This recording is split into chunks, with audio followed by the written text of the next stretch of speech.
ဇလန်အစမှာတော့တရုတ်ပြည်ရဲ့နယ်စပ်ဒေသတစ်ခုမှာဝီလီယံဦးဆောင်တဲ့လူတစုဟာမွန်ဂိုလီးယားစစ်တီတွေရဲ့လိုက်လံတိုက်ခိုက်ခြင်းကိုခံနေရပါတယ်။ရန်သူတွေလက်ကနေလွတ်မြောက်ဖို့အတွက်ဝီလီယံဟာသူ့လူတွေကိုမြင်းတွေကိုလွတ်လိုက်ဖို့အမိန့်ပေးခဲ့ပြီးမွန်ဂိုစစ်တီတွေကိုလမ်းလွဲကထွက်ပြေးလွတ်မြောက်ခဲ့ကြပါတယ်။ညရောက်တဲ့အခါမှာတော့သူတို့ဟာအနားယူရင်းသူတို့ရဲ့ရည်ရွယ်ချက်ကိုပြောပြလာကြပါတယ်။တကယ်တော့သူတို့ဟာလှုပ်ဝက်ဆန်းကျဲတဲ့အနက်ရောင်ရမ်းမုံကိုရှာဖွေဖို့ရောက်လာကြတဲ့ကြေးစားစစ်သားတွေပါ။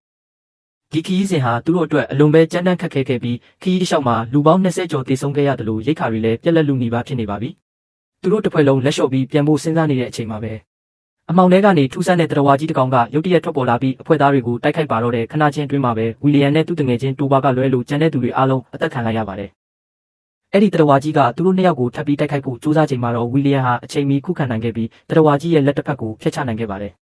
သူတို့တက်လိုက်တဲ့အကောင်ကဘာကောင်လဲဆိုတာတေချာမသိပေမဲ့ဒီစခန်းချတဲ့နေရာကမလုံခြုံတော့တာကြောင့်ချက်ချင်းပဲထွက်ပြေးခဲ့ကြပါတယ်။နောက်တစ်နေ့ခီးဆက်တဲ့အခါမှာတော့မွန်ဂိုစစ်တီတွေနဲ့ထပ်မံရင်ဆိုင်ရပြန်ပြီးအသက်လူကထွက်ပြေးခဲ့ရပါတော့တယ်။ဝီလီယံနဲ့တိုဘာတို့ဟာမွန်ဂိုစစ်တီတွေရဲ့လိုက်လံဖမ်းဆီးမှုကနေလွတ်အောင်ပြေးရင်နောက်ဆုံးမှာတော့တရုတ်ပြည်ရဲ့နယ်စပ်မှာရှိတဲ့မဟာတတိုင်းကြီးရှေ့ကိုရောက်ရှိသွားပါတယ်။ဒါပေမဲ့တတိုင်းပေါ်ကနေမြမှုတွေရွာချပြီးသူတို့ကိုတားဆီးလိုက်ပါတယ်။နောက်မှာလည်းရန်သူတွေကကတ်လိုက်လာပြီးဖြစ်လို့ဝီလီယံဟာမွန်ဂိုတွေလက်ထက်အဖမ်းခံရမယ့်အစားတရုတ်စစ်တပ်စီမှာပဲအညံ့ခံမှုဆုံးဖြတ်လိုက်ပါတယ်။တရုတ်စစ်ဗိုလ်ချုပ်တွေဟာဝီလီယံတို့ယူဆောင်လာတဲ့တရဝါကြီးရဲ့ခြေသေးခုံကိုမြင်လိုက်ရတဲ့အခါမှာတော့အတော်လေးအံ့အားသင့်သွားကြပါတယ်။စစ်တေနာပတိလင်းကဒီခြေသေးကိုဘယ်ကရတာလဲလို့စစ်မေးတဲ့အခါမှာဝီလီယံကသူ့ကိုယ်တိုင်အဲ့ဒီတရဝါကိုတတ်ခဲ့တာဖြစ်ကြောင်းပြောပြပါတယ်။ဒါပေမဲ့တရုတ်စစ်ဗိုလ်ချုပ်တွေကတော့နိုင်ငံသားတယောက်တည်းနဲ့ဒီလိုတရဝါကိုတတ်နိုင်တယ်ဆိုတာမဖြစ်နိုင်ဘူးလို့ထင်ပြီးဝီလီယံကိုလှောင်ပြောင်ရင်မောကြပါတယ်။ဒါပေမဲ့ပညာရှိဝန်ကတော့ဝီလီယံတို့ရဲ့လက်နက်နဲ့အဝတ်စားတွေမှာပေကျန်နေတဲ့တရဝါရဲ့အသွေးသားတွေကိုကြည့်ပြီးသူတို့ပြောတာအမှန်ဖြစ်နိုင်တယ်လို့တွေးမိသွားပါတယ်။ဝီလီယံတို့နှစ်ယောက်ကိုဘလို့အပြစ်ပေးမလဲဆိုတာဆုံးဖြတ်ဖို့လုပ်နေတော့မှပဲကင်းထောက်စစ်တီတယောက်အပြေးလွှားရောက်လာပါတယ်ကင်းမြော်စင်ကနေကြည့်ရတဲ့လောက်တော့ရန်သူအုပ်စုကြီးဟာမဟာတတိုင်းကြီးစီကိုအလုံးရင်းနဲ့ချီတက်လာနေပြီလို့သတင်းပို့လိုက်တာကြောင့်တစ်စခန်းလုံးရုပ်ရုပ်တဲတဲဖြစ်သွားပါတော့တယ်ရန်သူတွေအလုံးရင်းနဲ့ချီတက်လာပြီဆိုတဲ့သတင်းကြောင့်ဗိုလ်ချုပ်ကြီးရှောက်ဟာစစ်တပ်တစ်ခုလုံးကိုတိုက်ပွဲအတွက်အသင့်ပြင်ဖို့အမိန့်ပေးလိုက်ပါတယ်ဝီလီယံနဲ့တိုဘာတို့ကိုလည်းတတိုင်းပေါ်ခေါ်ဆောင်သွားပြီးအဲ့ဒီမှာပဲအယောင်သွေးစုံနေတဲ့တန်ချက်ကားတွေဝစ်ဆင်ထားတဲ့စစ်တီတော်အမြောက်များကိုတွေ့လိုက်ရပါတယ်ဝီလီယံဟာတရုတ်စစ်တပ်ရဲ့ခန္ဓာထဲဝါမှုကိုကြည့်ပြီးအံ့ဩနေမိပါတယ်စစ်တီတွေဟာသူတို့ရဲ့တာဝန်လိုက်တန်ချက်ကအယောင်တွေခွဲခြားထားပြီးတယောက်နဲ့တယောက်အပေးယူမျှမျှတတနဲ့လှုပ်ဆောင်နေကြတာပါအဲ့ဒီထဲမှာမှစစ်တေနာပတိလင်းဦးဆောင်တဲ့အပြာရောင်တန်ချက်ကဝစ်ဆင်ထားတဲ့အမျိုးသမီးစစ်တီတော်တွေကပိုပြီးထင်ရှားနေပါတယ်သူတို့ဟာတတိုင်းဆုံးမှာတန်းစီနေရယူထားပြီးကြီးမားတဲ့လမ်းရှည်ကြီးတွေနဲ့တိုက်ပွဲဝင်ဖို့အသင့်ပြင်နေကြတာပါစစ်တီတွေအားလုံးဟာရန်သူတွေကိုစိတ်ရှိလက်ရှိစောင့်ဆိုင်နေကြပါတယ်မကြခင်မှာပဲသူတို့ရဲ့အာယုံတွေဟာအဝေးတနေရာစီကိုရောက်ရှိသွားပါတော့တယ်အစိမ်းရောင်တရဝါဆိုးကြီးတွေဟာအုပ်စုလိုက်ကြီးမဟာတတိုင်းစီကိုတရှိန်ထိုးပြေးဝင်လာကြတာပါဒါကိုမြင်လိုက်ရတဲ့ဗိုလ်ချုပ်ကြီးရှောက်ကအဝေးပြစ်အမြောက်တက်ကိုချက်ချင်းအမိန့်ပေးလိုက်တဲ့အခါမှာတော့ကြီးမားတဲ့မီးလုံးကြီးတွေကကောင်းကင်ရံကနေရန်သူတွေစီကိုကြားရောက်သွားပြီးမီးပင်လယ်ကြီးအဖြစ်ပြောင်းလဲသွားစေပါတယ်။အဲ့ဒီနောက်မှာတော့လေးတေတော်တွေကလည်းကောင်းကင်တစ်ခုလုံးဖုံးလွှမ်းသွားတဲ့အထိညမိုးတွေရွာချပြီးရန်သူတွေကိုတိုက်ခိုက်ပါတော့တဲ့တရဝါဆိုးကြီးတွေဟာအတုံးအယုံတေဆုံးသွားကြပေမဲ့လည်းမကြောက်မရွံ့ပဲတတိုင်းစီကိုဆက်လက်တိုးဝင်လာကြပါတော့တယ်။အေယာမတတိုင်းကြီးစီကိုအရှိန်ဟုန်နဲ့ပြေးဝင်လာတဲ့တရဝါဆိုးကြီးတွေဟာမြမိုးတွေကြားထဲကနေတတိုင်းချီရင်အထိရောက်ရှိလာကြပါတယ်။ဒီအချိန်မှာပဲအပြာရောင်ဝတ်စုံဆင်ရင်ထားတဲ့အမျိုးသမီးစစ်တီတော်တွေဟာကျိုးတက်လန်တွေကိုကင်ဆောင်ပြီးတတိုင်းပေါ်ကနေခုန်ဆင်းကရန်သူတွေကိုထိုးနှံတိုက်ခိုက်ကြပါတယ်။အမျိုးသားစစ်တီတွေကလည်းသူတို့ကိုအချိန်ကိုက်ပြန်ဆွဲတင်ပေးရင်းအသက်ဆွတ်တိုက်ပွဲဝင်နေကြတာပါ။ဒါပေမဲ့တရဝါဆိုးတွေရဲ့ရက်ဆက်ကြမ်းကြုတ်မှုကြောင့်စစ်တီတော်အများပြားဟာအရှင်လက်လက်ဝါမျိုးခံလိုက်ရပြီးကြာဆုံးခဲ့ကြရပါတယ်။မကြခင်မှာပဲဒီတရဝါတွေရဲ့ဘရင်မဟာသူမရဲ့ကိုရန်တော်တွေနဲ့အတူစစ်မြေပြင်ကိုအဝေးကနေရောက်ရှိလာပြီးတိုက်ပွဲကိုစတင်ကုတ်ခဲ့ပါတော့တယ်။ဒါကိုမြင်လိုက်တဲ့ဖြူဟာမူဝန်ကအထွေထွေစစ်သူကြီးကိုအကြောင်းကြားလိုက်ပြီးဘရင်မရှိရာကိုအမြောက်တွေနဲ့တိုက်ရိုက်ပစ်ခတ်ဖို့အမိန့်ပေးလိုက်ပါတယ်။ဒါပေမဲ့ပါနလာတဲ့ကိုရန်တော်တွေကသူတို့ရဲ့ခန္ဓာကိုယ်တွေကိုအကာအကွယ်ယူပြီးဘရင်မကိုထိခိုက်မှုမရှိအောင်ကာကွယ်ပေးလိုက်ကြပါတယ်။ဒေါသထွက်သွားတဲ့ဘရင်မကြီးဟာလူသားတွေဘက်ကိုလှည့်ပြီးကြောက်မက်ဖွယ်ကောင်းအောင်ဟိန်းဟောက်လိုက်တယ်လို့သူမရဲ့နောက်လိုက်တွေကိုလည်းတအူးပေါ်တအူးနင်းတက်ပြီးတတိုင်းပေါ်ကိုတက်ရောက်နိုင်ဖို့ဖြူဟာပြောင်းလဲဖို့အမိန့်ပေးလိုက်ပါတော့တယ်။ဒီတရဝါဆိုးတွေဟာတတိုင်းပေါ်ကိုအလွန်လင်းမြန်တဲ့အရှိန်နဲ့တွားတက်လာပြီးစစ်တီတော်တွေကိုအပိုင်းပိုင်းဆဆကိုက်ဖြတ်ကအောက်ကိုပစ်ချပါတော့တဲ့အခြေအနေတွေဆိုးရွားလာတာကိုမြင်တဲ့ဝီလီယံနဲ့တိုဘာတို့ဟာလွတ်မြောက်ဖို့အသေးအတန်ကြိုးစားနေကြစင်မှာပဲသူတို့လိုပဲတိုင်းတစ်ပါးသားဖြစ်တဲ့ဘဲလက်ကရောက်လာပြီးသူတို့ရဲ့ကြိုးတွေကိုဖျက်ပေးကအံ့ဩစရာကောင်းလောက်အောင်လှုပ်ပေးလိုက်ပါတယ်တစ်ဖက်မှာလည်းပန်လို့ခေါ်တဲ့စစ်တီတော်လေးဟာသူ့ရဲ့ရဲဘော်တွေအသက်ခံနေရတာကိုမြင်ပြီးကြောက်စိတ်ကိုဘေးဖယ်ကရန်သူကိုပြေးတိုက်ပေမဲ့တရဝါကြီးရဲ့အင်အားကြောင့်လွတ်ထွက်သွားပါတယ်ဒီလူငယ်လေးအသက်ခံရတော့မဲ့အရေးကြီးတဲ့အချိန်မှာပဲဝီလီယံဟာလေထဲကိုခုန်တက်ပြီးလှမ်းကိုဖမ်းကင်ကတရဝါကြီးရဲ့ပါးစပ်ထဲကိုအာကုန်ထိုးဆိုင်လိုက်ပါတယ်တရဝါကြီးကနာကျင်စွာဟိဟောက်ရင်ဝီလီယံကိုနောက်ပြန်တိုးထုတ်လိုက်ပေမဲ့တိုဘာရဲ့အကူအညီနဲ့အတူဝီလီယံကဒုတိယတစ်ချိန်ထပ်မံထိုးနှက်ပြီးနှလုံးသားကိုဖောက်ထွက်အောင်တိုက်ခိုက်ကတုတ်တင်နိုင်ခဲ့ပါတယ်အရှိမပြတ်ပဲတိုဘာကမြေပြင်ပေါ်ကအနီရောင်ဝေးရုံတစ်ခုကိုကောက်ယူပြီးနွားရိုင်းကိုမြူးတလို့မျိုးတခြားတရဝါတစ်ကောင်ကိုဆွဲဆောင်လိုက်ပါတယ်တရဝါကြီးကတိုဘာစီကိုဒေါသတကြီးပြေးဝင်လာတဲ့အချိန်မှာတော့ဝီလီယံကအခွင့်အရေးကိုလက်မလွတ်ပဲမြားနဲ့ပြစ်ခတ်တက်ဖြတ်လိုက်ပါတယ် နောက်ဆုံးမှာတော့သူတို့နှစ်ယောက်ဟာအမြင်အာရုံဝယ်သွားတဲ့တရဝါကြီးရဲ့အသေးအတန်တိုက်ခိုက်မှုကြားကနေတီတီလေးလွတ်မြောက်သွားခဲ့ပါတော့တယ်။သူမရဲ့နောက်လိုက်တွေအစုလိုက်ပြုံလိုက်အသက်ခံနေရတာကိုမြင်လိုက်ရတဲ့ဘုရင်မကြီးဟာအတန်လိုင်းတွေထုတ်လွှင့်ပြီးစုတ်ခွာဖို့အမိန့်ပေးလိုက်ပါတယ်။ဒီအခါမှာတော့တရဝါဆိုတွေဟာလူသားတွေဘက်ကသူတို့အကြောင်းဘာမှလေ့လာခွင့်မရအောင်တေဆုံသွားတဲ့သူတို့ရဲ့ရဲဘော်အလောင်းတွေကိုတပါးရဲဆွဲယူသွားကြပြီးတိုက်ပွဲမြေပြင်ကနေပြန်လည်ဆုတ်ခွာသွားကြပါတယ်။အောင်ပွဲရရှိပြီးနောက်မှာတော့တရုတ်စစ်ဗိုလ်ချုပ်တွေဟာဒီတိုင်းတစ်ပါးသားတွေစီကိုရှောက်လန်းလာကြပါတယ်။ဝီလီယံနဲ့တိုဘာတို့ကလည်းသူတို့နဲ့ပူးပေါင်းဆောင်ရွက်ဖို့အစဉ်သင့်ရှိကြောင်းပြသတဲ့အနေနဲ့လက်နက်တွေကိုချက်ချင်းပဲမြေပြင်ပေါ်ချလိုက်ပါတော့တယ်။စစ်သူကြီးရှောင်းဟာတိုက်ပွဲမှာကူညီပေးခဲ့တဲ့သူတို့ရဲ့တတိကိုချီးကျူးခဲ့ပြီးအကျဉ်းချထားမဲ့စာနေထိုင်စရာခန်းတစ်ခန်းပေးအပ်ဖို့ဆုံးဖြတ်လိုက်ပါတယ်။တိုက်ပွဲပြီးတာနဲ့စစ်တီတော်လေးပန်ဟာဝီလီယံစီကိုချက်ချင်းရောက်လာပြီးသူ့အသက်ကိုကယ်တင်ပေးခဲ့တဲ့အတွက်ကျေးဇူးတင်စကားပြောကြားခဲ့ပါတယ်။အဲ့ဒီနောက်မှာတော့သူတို့ဟာအစောပိုင်းကသူတို့ကိုကယ်ခဲ့တဲ့ဘဲလက်နဲ့တွေ့ဆုံခဲ့ကြပါတယ်။တကယ်တော့သူဟာလည်းလွန်ခဲ့တဲ့25နှစ်ကဒီနေရာကိုအမဲရောင်ရမ်းမှုလာရှာရင်းအဖမ်းခံခဲ့ရတာဖြစ်ပြီးအင်္ဂလိပ်စာဆရာအဖြစ်အတင်းကျပ်ခိုင်းစေခြင်းခံနေရတာပါဘဲလက်ကသူတို့ရှာနေတဲ့လှုပ်ဝက်ရမ်းမှုတွေကိုပြသခဲ့ပြီးသူတို့၃ယောက်လုံးအတွက်လုံလောက်တဲ့ပမာဏရှိတယ်လို့အာမခံလိုက်ပါတယ်သူကနောက်တစ်ချိန်တိုက်ပွဲစာနဲ့ဒီရမ်းမှုတွေကိုယူပြီးအုပ်ရုပ်တဲရုပ်ကြားမှာထွက်ပြေးကြဖို့အကြံပေးပါတော့တယ်သူတို့စကားမဆုံးခင်မှာပဲဖြူဟာမှုဝန်ကဝီလီယံတို့စီကတင်စီရမိထားတဲ့ပစ္စည်းတွေထဲမှာတန်လိုက်ကြောက်တစ်ခုကိုတွေ့ရှိသွားတာကြောင့်အရေးပေါ်ခေါ်ယူလိုက်ပါတယ်ဝီလီယံပထမဆုံးအကြိမ်တရဝါကြီးကိုအလွယ်တကူတတ်နိုင်ခဲ့တာဟာဒီတန်လိုက်ကြောင့်ဖြစ်နိုင်ပြီးတန်လိုက်ဟာတရဝါတွေရဲ့စိတ်အာရုံကိုနှောက်ယှက်နိုင်တယ်လို့ဝန်ကယူဆနေပါတယ်တကယ်တော့ဒီတရဝါဆိုးတွေကိုတာဝူတေးလို့ခေါ်ကြပြီးလွန်ခဲ့တဲ့နှစ်ပေါင်း2000ခန့်ကအာကာသထဲကနေကမ္ဘာမြေပေါ်ကိုကြားရောက်လာခဲ့တာပါအဲ့ဒီနေ့ကစားလို့နှစ်ပေါင်း60ပြည်တိုင်းတရုတ်နိုင်ငံမြောက်ဘက်ကနေထွက်ပေါ်လာပြီးဘရင်မကြီးကိုကျွေးမွေးဖို့နဲ့မျိုးပွားဖို့အတွက်မြင်သမျှအရာအလုံးကိုဝါမျိုးဖျက်ဆီးကြတာဖြစ်ပါတယ်အခုသူတို့ကာကွယ်နေတဲ့တိုင်းကနေမိုင်300အကွာမှာပဲလူဦးရေ2တန်းရှိတဲ့တရုတ်မြို့တော်တည်ရှိနေတာကြောင့်အခြေအနေကတော်တော်လေးစိုးရိမ်နေရပြီဖြစ်ပါတယ်။အကယ်၍သာဒီတရဝါဆိုးတွေဟာအစားအစာအမြောက်များကိုရရှိသွားမယ်ဆိုရင်တော့သူတို့ရဲ့အရေးအတွက်ဟာထိမ့်မနိုင်သိမ့်မရအောင်ပွားများလာမှာဖြစ်ပြီးကမ္ဘာအနှံ့ပြားကိုပြန့်နှံ့သွားကလူသားမျိုးနွယ်တစ်ခုလုံးကိုအန္တရာယ်ပေးတော့မှာဖြစ်ပါတယ်။တစ်ချိန်တည်းမှာပဲစစ်သူကြီးရှောင်းဟာအနောက်ဘက်မျှော်စင်မှာကင်းဆောက်စစ်တီတွေပျောက်ဆုံးနေတာကိုသတိပြုမိသွားပြီးစစ်ဗိုလ်ချုပ်လေးနဲ့အတူတွားရောက်စစ်ဆေးပါတယ်စစ်တီတွေဟာတိုက်ပွဲဝင်ဖို့အသင့်ပြင်ထားကြပေမဲ့ထူးဆန်းတာကတရဝါဆိုးတွေဟာအလောင်းတွေကိုစားမသွားပဲဒီအတိုင်းခြံထားရစ်ခဲ့တာပါသူတို့ရှိမှရှိတဲ့တာအိုတေးတကောင်နောက်ကိုစစ်တီတွေလိုက်သွားတဲ့အချိန်မှာပဲစစ်သူကြီးရှောင်းဟာသူတို့အဖွဲ့ကိုနောက်ကနေချောင်းမြောင်းတိုက်ခိုက်ဖို့ပြင်နေတဲ့ဒုတိယမြောက်တာအိုတေးတကောင်ရဲ့အရေးကိုသတိထားမိသွားပါတယ်တတဝါဆိုးနှစ်ကောင်ဟာရှေ့နောက်ညက်ပြီးတပြိုင်တည်းတိုက်ခိုက်ပါတော့တဲ့စစ်သူကြီးရှောင်းဟာနောက်ကနေဝင်လာတဲ့ရန်သူကိုခုခံရင်းစစ်ဗိုလ်ချုပ်လင်းကိုကယ်တင်ဖို့ကြိုးစားခဲ့ပေမဲ့တတဝါကြီးရဲ့ပြင်းထန်တဲ့ဒဏ်ရာပေးမှုကိုခံလိုက်ရပါတယ်မကြခင်မှာပဲတက်မတော်ကြီးတစ်ခုလုံးရောက်ရှိလာပေမဲ့သူတို့ရဲ့ခေါင်းဆောင်ကိုကယ်တင်ဖို့နောက်ကျသွားခဲ့ပါပြီစစ်သူကြီးရှောင်းဟာနောက်ဆုံးထွက်သက်မှာလင်းကိုသူ့ရဲ့အရိုက်အရာဆက်ခံသူအဖြစ်ကြေညာခဲ့ပြီးဒီတတဝါတွေရဲ့ညံရည်ကိုဘယ်တော့မှရှုံးမတွက်နဲ့လို့သတိပေးသွားခဲ့ပါတယ်ခေါင်းဆောင်ကြီးရဲ့ကွယ်လွန်မှုအတွက်တစ်လုံးဝမ်းနည်းပူဆွေးကြပြီးကောင်းကင်ရံကိုစီမီပေါင်းများစွာလွတ်တင်ကစစ်သူကြီးရှောင်းရဲ့ဝိညာဉ်ကောင်းရာမွန်ရာရောက်ရှိဖို့အတွက်ခမ်းနားတဲ့ဇာပနအခမ်းအနားကိုကျင်းပခဲ့ကြပါတယ်။မကြာခင်မှာပဲတရုတ်ဧကရမင်းမြတ်စီလွတ်လိုက်တဲ့တန်တမန်ရှန်ဟာလွန်ခဲ့တဲ့နှစ်ပေါင်း60ကဒီတရဝါတွေနဲ့ရင်ဆိုင်ခဲ့ရတဲ့မှတ်တမ်းထောက်ထားတွေကိုယူဆောင်ပြီးတိုင်းကြီးစီကိုရောက်ရှိလာပါတော့တယ်မှတ်တမ်းတွေရတော့အရင်ကစစ်သူကြီးဟာဒီတရဝါတွေကိုတောင်ပေါ်တစ်ခုအထိလိုက်လံတိုက်ခိုက်ခဲ့စဉ်မှာသူတို့ဟာရုတ်တရက်အကြောတည်တယ်လို့ငြိမ်ချသွားခဲ့တယ်လို့ဆိုပါတယ်။အဲ့ဒီတောင်ပေါ်မှာဝီလီယံစီမှာရှိတဲ့တန်လိုက်မျိုးရှိနေကြတာပါ။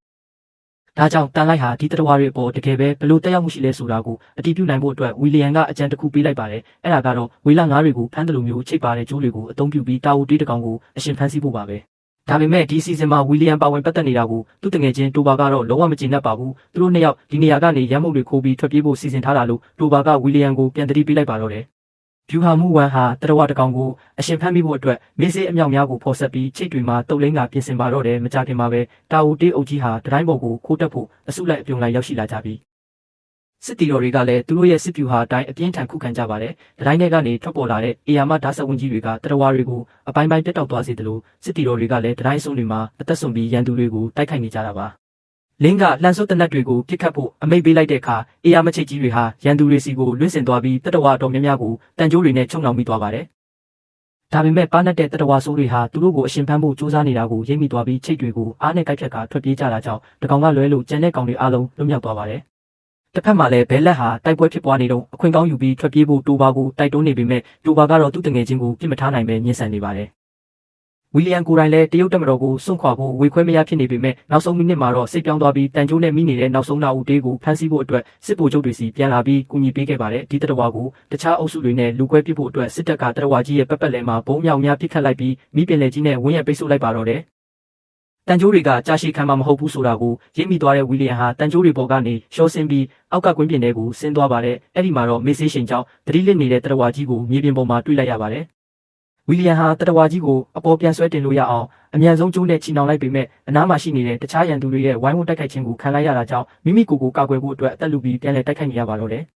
ကံကောင်းထောက်မှစွာနဲ့ပဲတိုဘာဟာအချိန်မီရောက်လာပြီးဝီလီယံကိုဝိုင်းထားတဲ့ရန်သူတွေကြားကနေကယ်တင်လိုက်နိုင်ပါတယ်တိုဘာကတော့သူတို့ရဲ့ထွက်ပြေးမဲ့အစီအစဉ်ကိုဖျက်ဆီးတဲ့အတွက်ဝီလီယံကိုဒေါသတကြီးနဲ့အပြစ်တင်နေပါတော့တယ်သူတို့နှစ်ယောက်အခြေတင်ဖြစ်နေတော့မှပဲမြူနင်းတွေကြားထဲကနေတာအိုတေးတွေထပ်မံထွက်ပေါ်လာပြီးတိုက်ခိုက်လာပြန်ပါတယ်ဒါပေမဲ့သူတို့နှစ်ယောက်ဟာအပေးယူမျှများနဲ့တရဝါတွေရဲ့မျက်လုံးတွေကိုချိန်ရွယ်ပစ်ခတ်ပြီးအတူတကွတုတ်တင်နိုင်ခဲ့ကြပါတယ်တိုက်ပွဲပြင်းထန်လာတာနဲ့အမျှတတဝါဆိုးတွေဟာမိတိုင်းကြီးကိုကြော်ဖြတ်ပြီးသူတို့နှစ်ယောက်ကိုအုပ်စုလိုက်ဝိုင်းရံပိတ်ဆို့ကအသေးလဲပြေးဝင်လာကြပါတယ်အဲ့ဒီအချိန်မှာပဲတရုတ်စစ်တပ်ကအမြောက်တွေနဲ့အဆက်မပြတ်ပစ်ခတ်လိုက်တာကြောင့်ပောက်ကွဲမှုတွေနဲ့အတူဝီလီယံတို့နှစ်ယောက်ရဲ့အသက်ကိုကယ်တင်နိုင်ခဲ့ပါတယ်သူတို့ဟာဖမ်းမိထားတဲ့တရဝါကြီးကိုတန်လောင်အိမ်ထဲထည့်လိုက်ပြီးတန်လိုက်ရဲ့တက်ရောက်မှုကိုစတင်ဆန်းသက်ပါတော့တယ်အံ့ဩစရာကောင်းတာကတော့ဖြူဟာမှုဝန်ကတန်လိုက်ကြောက်ကိုကင်ပြီးတရဝါကြီးအနာချင်းကပ်လိုက်တဲ့အခါမှာတရဝါကြီးဟာလုံးဝငြိမ်ကျသွားပြီးလှုပ်ရှားလို့မရတော့တာကိုတွေးလိုက်ရပါတယ်ဒါဟာတန်လိုက်ကြောက်ရဲ့စွမ်းအင်ကိုတက်တည်ပြလိုက်တာပါပဲတန်တမန်ရှန်ကတော့ဖြူဟာမှုဝန်ရဲ့ကန့်ကွက်မှုကိုဂယုမဆိုင်ပဲဒီတတဝါကိုဧကရစ်မင်းမျက်စီချက်ချင်းပို့ဆောင်ဖို့အမိန့်ပေးလိုက်ပါတယ်ဒါဟာဘရင်မင်းမျက်ကိုယ်တိုင်ပေးတဲ့အမိန့်ဖြစ်တာကြောင့်ဘယ်သူမှမငြင်းနိုင်ခဲ့ပါဘူးတန်တမန်အဖွဲ့ထွက်ခွာသွားပြီးနောက်မှာတော့စစ်တပ်ဟာတတိုင်းချီရင်မှာထူးဆန်းတဲ့လှုပ်ရှားမှုတွေကိုထပ်မံတွေ့ရှိတာကြောင့်အောက်ဆင်းပြီးစစ်ဆေးခဲ့ကြပါတယ်သူတို့အားလုံးထိတ်လန့်သွားရတာကတော့တတဝါဆိုးတွေဟာတတိုင်းချီရင်ကိုဖောက်ပြီးအေယာမမြေအောက်လိုင်ကောင်းကြီးတစ်ခုတူးထားကြတာကိုတွေ့လိုက်ရလို့ပါပဲတကယ်တော့အရင်ကဖြစ်ခဲ့တဲ့တိုက်ပွဲတွေအားလုံးဟာစစ်တပ်ရဲ့အာရုံကိုလွှဲဖို့အတွက်ဒီတတဝါတွေခင်းထားတဲ့ထောင်ချောက်တွေသာဖြစ်ပါတော့တယ်တစ်ဖက်မှာလည်းဘဲလက်နဲ့တိုဘာတို့ဟာစစ်တပ်တစ်ခုလုံးအလုရှုံနေချိန်ကိုအခွင့်ကောင်းယူပြီးအမဲအောင်ရမ်းမုံတွေကိုခိုးယူကာတတိုင်းကြီးကနေထွက်ပြေးဖို့ကြိုးစားနေကြပါတယ်။ဒါကိုဝီလီယံကမြင်သွားပြီးတားဆီးခဲ့တယ်လို့သူ့တငယ်ချင်းကိုလည်းကိုချိုးအတွက်ထက်ပိုကြီးမားတဲ့ရည်မှန်းချက်အတွက်ဒီမှာပဲနေပြီးကူညီတိုက်ခိုက်ပေးဖို့တိုက်တွန်းခဲ့ပါတယ်။ဒါပေမဲ့တိုဘာကတော့ဝီလီယံကိုစိတ်ကူးရင်လွန်းနေတယ်လို့အပြစ်တင်ပြီးဒီတတဝါအုပ်ကြီးကိုလူသားတွေဘလို့မှမနိုင်နိုင်ဘူးလို့ယူဆနေပါတယ်။သူတို့နှစ်ယောက်အခြေတင်ဖြစ်နေတော့မှပဲဘဲလက်ကဝီလီယံကိုအနောက်ကနေအလစ်ဝင်တိုက်ပြီးသတိလစ်သွားအောင်လုပ်လိုက်ပါတယ်ပြီးတော့တိုဘာကိုလည်းဒါငါတို့အတွက်နောက်ဆုံးအခွင့်အရေးပဲသူ့ကိုထားခဲ့လိုက်တော့လို့ပြောပြီးခေါ်ထုတ်သွားပါတော့တယ်မကြခင်မှာပဲစစ်ဗိုလ်ချုပ်လင်းဟာဒီတိုင်းတစ်ပါးသားတွေထွက်ပြေးသွားတာကိုသိသွားပြီးဝီလီယံကိုတစ္ဆာဖောက်ဖြစ်တတ်မှတ်ကအလွန်မင်းဒေါသထွက်သွားပါတယ်ဝီလီယံကသူတားဆီးခဲ့ပါသေးတယ်လို့ဖြေရှင်းပေမဲ့လင်းကတော့ယုံကြည်ပုံမရပါဘူး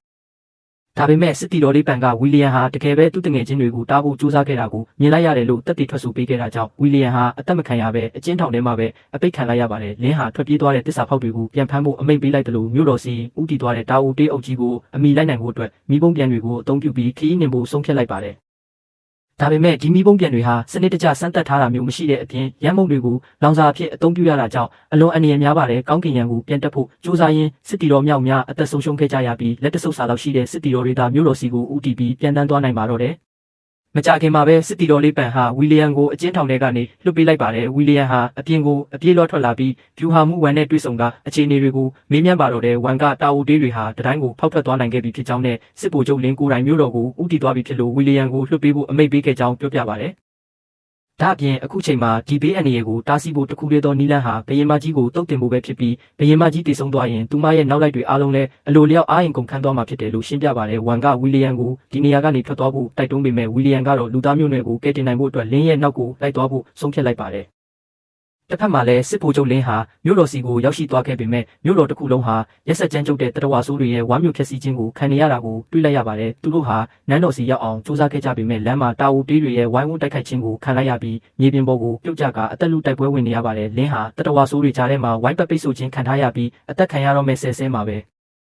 ဝီလီယံဟာအချိန်ကရောက်ရှိလာပြီးသူမကိုလေထဲကိုဆွဲတင်ကကယ်တင်လိုက်ပါတယ်ဝီလီယံဟာလက်ပစ်ပုံးတွေကိုအသုံးပြုပြီးရန်သူတွေကိုတိုက်ထုတ်ရင်းနန်းတော်ထဲကိုပြန်တန်းဝင်ရောက်သွားနိုင်ခဲ့ပါတယ်အဲ့ဒီနောက်မှာတော့သူတို့ဟာအစောပိုင်းကဖမ်းမိထားတဲ့တာအုပ်တေးကိုပြန်လည်ရယူလိုက်ပြီးပြူဟာမှုဝန်ကအဲ့ဒီတတဝါရဲ့ကိုယ်ပေါ်မှာဘုံတွေကိုဆင်ရင်လိုက်ပါတော့တယ်သူတို့ရဲ့အစီအစဉ်ကတော့မြေအောက်ရေမြောင်းတွေထဲကနေတဆင်သွားလာပြီးဖမ်းမိထားတဲ့တတဝါကိုအစာကျွေးကဘယင်မကြီးစီကိုပြန်လွတ်ပေးဖို့ပါအဲ့ဒီနောက်မှာတော့တတဝါရဲ့ကိုယ်ပေါ်မှာဆင်ထားတဲ့ရမ်းမုံတွေကိုပြစ်ခတ်ဖောက်ခွဲပြီးဘယင်မကြီးကိုတုတ်တင်ဖို့ပဲဖြစ်ပါတယ်ဒါပေမဲ့သူတို့ရှိတဲ့နေရာကိုတတဝါဆိုးတွေကတီးသွားတာကြောင့်အဖွဲ့ဝင်အများပြားအသက်ခံလိုက်ရပြီးစစ်တီတော်လေးပန်လည်းပြင်းထန်တဲ့ဒဏ်ရာတွေရရှိသွားပါတယ်အဲ့ဒီအချိန်မှာပဲတာအိုတေးအုပ်ကြီးဟာမြေအောက်လိုင်ကောင်းတဲ့ကိုအလုံးအရင်းနဲ့ပြေးဝင်လာကြပါတယ်ပန်ဟာရန်သူတွေကိုတားဆီးဖို့အတွက်မိမိကိုယ်ကိုအနစ်နာခံကလက်ပစ်ပုံးတွေကိုဖောက်ခွဲလိုက်ပြီးတရဝါတွေကိုတုတ်တင်လိုက်တယ်လို့လမ်းကြောင်းကိုလည်းပိတ်ဆို့လိုက်ပါတော့တယ်ဝမ်းနေနေဖို့အချိန်မရှိတာကြောင့်ဖြူဟာမှုဝန်ဟာအပြင်ထွက်ပေါက်ကိုအမြန်ဖွင့်လိုက်ပြီးဘုံတွေဆင်ထားတဲ့တရဝါကိုလွှတ်ပေးလိုက်ပါတယ်တန်လိုက်ကိုဖယ်ရှားလိုက်တာနဲ့တတဝါကြီးဟာချက်ချင်းလို့လာပြီးသူတို့စီစဉ်ထားတဲ့အတိုင်းကျွေးထားတဲ့အသားတွေကိုယူဆောင်ကဘယင်မကြီးစီကိုအပြေးလွှားသွားပါတော့တယ်ဝီလီယံလင်းနဲ့ဝန်တို့ဟာမျှော်စင်တစ်ခုပေါ်ကိုရောက်ရှိလာပြီးဝန်ကတန်လိုက်ကိုအသုံးပြုကအောက်ထပ်တကားကိုစောင့်ကြပ်နေစဉ်ဝီလီယံနဲ့လင်းတို့ကတော့ဘုံတွေကိုအမိရပြစ်ခတ်နိုင်မှုမျှော်စင်ထပ်ပိုင်းကိုတက်သွားကြပါတယ် ဝီလီယံကဘရင်မကြီးစီကိုမြားနဲ့လှမ်းပစ်လိုက်ပေမဲ့ကိုရန်တော်တွေကကြားကနေကာကွယ်လိုက်တာကြောင့်မြားဟာလွင့်စင်သွားပြီးလေထဲမှာပဲပောက်ကွဲသွားပါတယ်ဒါဟာရန်သူတွေကိုတတိပေးလိုက်တယ်လို့ဖြစ်သွားပြီးဘရင်မကြီးကသူမရဲ့နောက်လိုက်အားလုံးကိုမျှော်စင်စီတိုက်ခိုက်ဖို့အမိန့်ပေးလိုက်ပါတော့တယ်တတဝါအုပ်ကြီးမျှော်စင်တဲ့ကိုတိုးဝင်လာတဲ့အချိန်မှာတော့ဖြူဟာမှုဝမ်ဟာတက်လိုက်ကြောက်ကိုဝီလီယံတို့စီလှမ်းပစ်ပေးခဲ့ပြီးနောက်တတဝါဆိုးတွေရဲ့ဝါမျိုးချင်းကိုခံလိုက်ရပါတော့တယ်ဝီလီယံဟာဒုတိယအကြိမ်ထပ်မံပစ်ခတ်ဖို့ကြိုးစားခဲ့ပေမဲ့တတဝါဆိုးတွေကပဲကြားကနေထပ်မံကာကွယ်လိုက်တာကြောင့်မြားဟာလေထဲမှာပဲပောက်ကွဲသွားပြန်ပါတယ်ဒီတစ်ချိန်မှာတော့ဘရင်မကြီးဟာသူမကိုတိုက်ခိုက်နေသူတွေဘယ်မှာလဲဆိုတာကိုအမိရမြင်သွားပြီးသူမရဲ့နောက်လိုက်အားလုံးကိုဝီလီယံတို့ရှိရာစီတိုက်ခိုက်ဖို့အမိန့်ပေးလိုက်ပါတော့တယ်ရန်ပုံးကလည်းနောက်ဆုံးတစ်လုံးနဲ့သာကြံပါတော့တယ်ဝီလီယံနဲ့လင်းတို့ဟာကျိုးတွေကိုအသုံးပြုပြီးမျှော်စင်ပြတင်းပေါက်ကနေအပြင်ဘက်ကိုခုန်ချလိုက်ကြကအနောက်ကနေလိုက်လံတိုက်ခိုက်လာတဲ့တာဝူတေးတွေကိုရှောင်တိန်ခဲ့ကြပါတယ်။အဲ့ဒီနောက်မှာတော့ဝီလီယံကတန်လိုက်ကြောက်ကိုကိုရန်တော်ရီစီလှမ်းပစ်လိုက်ပြီးလင်းကလည်းသူမရဲ့လံကိုအရှိန်နဲ့ထက်ချက်မကွာပစ်သွင်းလိုက်ပါတယ်။တန်လိုက်ရဲ့အရှိန်ကြောင့်ကိုရန်တော်ရီရဲ့လှုပ်ရှားမှုတုံ့ဆိုင်သွားတဲ့အချိန်မှာပဲရန်ပုံးဟာဘရင်မကြီးရဲ့အကာအကွယ်တားဆီးတဲ့ကိုတက်တက်မတ်မတ်ကြားရောက်သွားပါတော့တယ်။ဘရင်မကြီးဟာသူမကိုဘောကမိတောက်တွေကိုငိမ့်သက်ဖို့အသေးအတန်စူးစမ်းခဲ့ပေမဲ့ပြင်းထန်လာတဲ့ပောက်ကွဲမှုကြီးကတော့အနားမှာရှိသမျှအရာအလုံးကိုဖျက်ဆီးပစ်လိုက်ပြီးတတဝါအလုံးကိုလေထဲကိုလွင့်စင်သွားစေပါတယ်ဘရင်မကြီးတိတ်ဆုံးသွားတာနဲ့တပြိုင်နက်ကြန့်ရှိနေတဲ့တာအိုတေးအလုံးဟာလည်းလှုပ်ရှားလို့မရတော့ပဲမြေပြင်ပေါ်ကိုရုပ်ပြက်ဆင်းပြက်ပြုတ်ကျကုန်ကြပါတယ်နန်းတော်အတွင်းမှာတတဝါအလောင်းတွေထောင်ထဲချီပြီးကြံ့ရစ်ခဲ့တယ်လို့လူသားတွေဘက်ကလည်းနောက်ဆုံးမှာတော့အောင်ပွဲကိုအပြည့်အဝရရှိသွားခဲ့ပါတော့တယ်တိုက်ပွဲတွေအပြီးအချိန်တန်ကြာတဲ့အခါမှာတော့ဝီလီယံဟာတတိုင်းကြီးစီကိုမြင်းစီပြီးပြန်လာခဲ့ပါတယ်အဲ့ဒီမှာတော့တရုတ်တပ်မတော်ရဲ့ဖမ်းဆီးခြင်းကိုခံထားရတဲ့သူ့ရဲ့တငယ်ချင်းတိုဘာကိုအကျဉ်းထောင်ထဲမှာပြန်တွေ့လိုက်ရပါတယ်အေဂရစ်မင်းမြတ်ကသူ့ကိုရွေးချယ်စရာတစ်ခုပေးခဲ့တယ်လို့ဝီလီယံကတိုဘာကိုပြောပြပါတယ်အဲ့ဒါကတော့တိုဘာရဲ့အသက်ဒါမှမဟုတ်သူတို့အသေးအတန်ရှာဖွေခဲ့တဲ့ရန်ပုံတွေပါပဲဒါပေမဲ့ဝီလီယံကတော့ပစ္စည်းဥစ္စာတွေထက်တငယ်ချင်းတန်ရောစင်ကပိုတန်မိုးရှိတယ်ဆိုတာကိုနားလည်သွားတာကြောင့်တိုဘာရဲ့အသက်ကိုပဲရွေးချယ်ခဲ့ပါတယ်အဲ့ဒီနောက်မှာတော့ဝီလီယံဟာတရုတ်စစ်တီတော်တွေရဲ့လိုက်ပါပို့ဆောင်မှုနဲ့အတူအဝေးတနေရာစီကိုမြင်းစီပြီးထွက်ခွာသွားခဲ့ပါတယ်စစ်ဗိုလ်ချုပ်လင်းကလည်းတိုင်းပေါ်ကနေဝီလီယံကိုကြည့်ပြီးနှုတ်ဆက်စကားဆိုနေခဲ့ပါတယ်ဝီလီယံဟာမထွက်ခွာခင်မှာနောက်ကိုတစ်ချက်ပြန်ကြည့်လိုက်ပြီးတနေ့နေ့မှာတော့ဒီနေရာကိုသူပြန်လာဖြစ်မယ်ဆိုတဲ့ခံစားချက်မျိုးနဲ့ခရီးဆက်ပါတော့တယ်ကျွန်တော်ရဲ့ဗီဒီယိုလေးကိုသဘောကျတယ်ဆိုရင် like နဲ့ subscribe ပါလေးလုပ်ပြီးအားပေးခဲ့လို့ရပါတယ်